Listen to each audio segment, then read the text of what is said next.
नगीना साहनी जी, ऐसा क्यों जब चुनाव आता है तो सभी पार्टियां निषाद समाज को आरक्षण दिलाने की बात कहती है, इसके पहले क्यों नहीं किसी को याद आता है?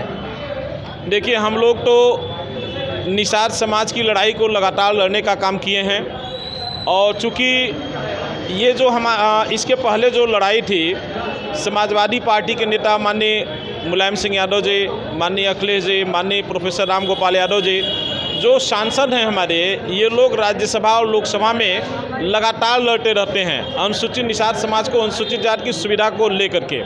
आज पूरे उत्तर प्रदेश में जिन लोगों ने निषादों का वोट आरक्षण के नाम पर लिया, वो लोग सरकार तो बना लिए, लेकिन सरकार बनाने के बाद निषाद समाज के आरक्षण को भूल गए। भारतीय जनता पार्टी के लोग 17 से लेके 19, 14 जब लोकसभा विधानसभा का चुनाव था, तो भारतीय जनता पार्टी के लोगों ने निषादों का सम्मेलन करके कहा कि अगर हमारी सरकार आप लोग बना देंगे तो हम सबसे पहले निषाद समाज को आरक्षण देने का काम करेंगे। ये बात मोदी जी ने भी कहा था, ये बात योगी जी ने भी कहा था। दो बार उन लोगों की सरकार बन गई, लेकिन आज तक निषादों को आरक्षण नहीं मिल पाया। बाकी जिन दलों ने कहा उनकी सरकार ही नहीं बनी, तो उस पर आरोप लगाना तो तथ्यहीन हो जाएगा।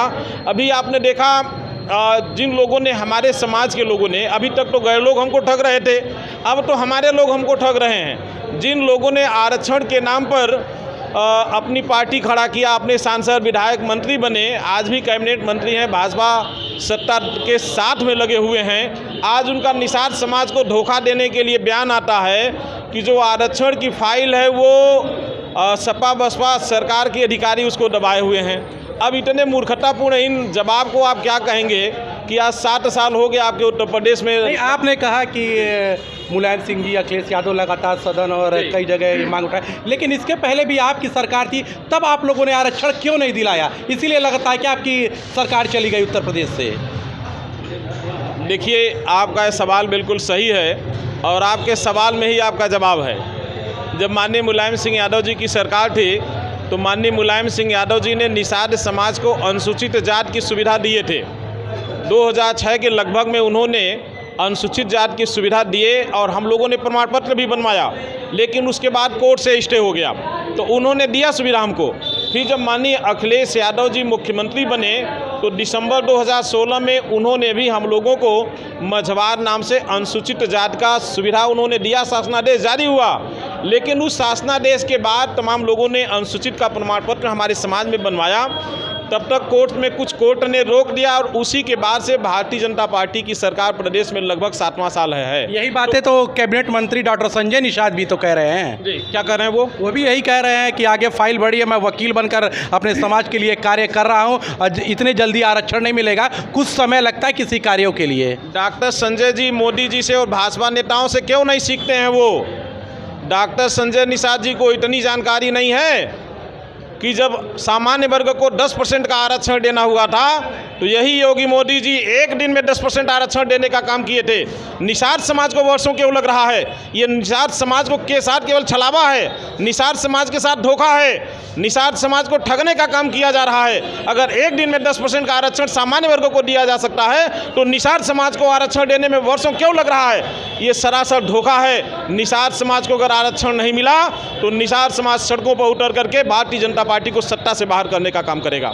ये अभी कई निषाद, जो भाजपा के कई निषाद नेता हैं, उन लोगों ने कई कार्यक्रम भी कराए हैं और उसमें आरक्षण की बात कही है। और अब आप क्या करने जा रहे हैं कि जो निषाद समाज को आरक्षण मिल जाएगा? अब ये देखिए, जो भारतीय जनता पार्टी के कार्यक्रम की बात आप कर रहे हैं, आप भारतीय जनता पार्टी से संबंधित 2 कार्यक्रम चंपा देवी पार्क में हमारे 2 बड़े नेताओं ने किया था, लेकिन आप शायद उस कार्यक्रम में थे कि नहीं। जो लोग रहे होंगे उनसे पूछिएगा, दोनों नेताओं ने अपने मंच पर निषाद समाज के आरक्षण का नाम तक नहीं लिया।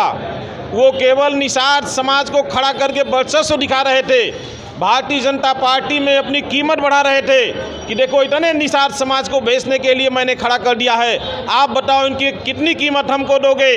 वो निषाद समाज को बेचने के लिए लाइन लगाया गया था। अभी जो डॉक्टर साहब की बात है, उस मंच पे डिप्टी सीएम तक मौजूद थे और वहाँ आरक्षण की बात तक नहीं की गई। दूसरे भी जो हमारे बड़े नेता ने भाजपा से जुड़े हुए जिन्होंने कार्यक्रम किया था, उन्होंने भी आरक्षण का नाम तक मंच से नहीं लिया था। तो निषाद समाज के लोगों ने ये जान लिया है कि ये लोग जुटा करके केवल अपना प्रभाव बढ़ा रहे हैं, केवल उन्हें बेचने का काम कर रहे हैं। निषाद समाज अब जग गया है आरक्षण को लेने के लिए। 30 तारीख के बाद जो 30 से हम लोग लड़ाई शुरू कर रहे हैं, इस 30 तारीख से लगातार निषाद समाज के लोग खुद सड़कों पर उतर करके अपने आरक्षण की लड़ाई को लड़ने का काम करेंगे। बिल्कुल, आप देख सकते थे कि ये सपा के पूर्व अध्यक्ष नगीना सानी थे, जिनका साफ कहना है कि अभी भी जो भाजपा के निषाद समाज के नेता हैं सिर्फ छलावे का काम कर रहा है, लेकिन अब समाजवादी पार्टी के जो भी नेता हैं वो सड़कों पे उतरेंगे।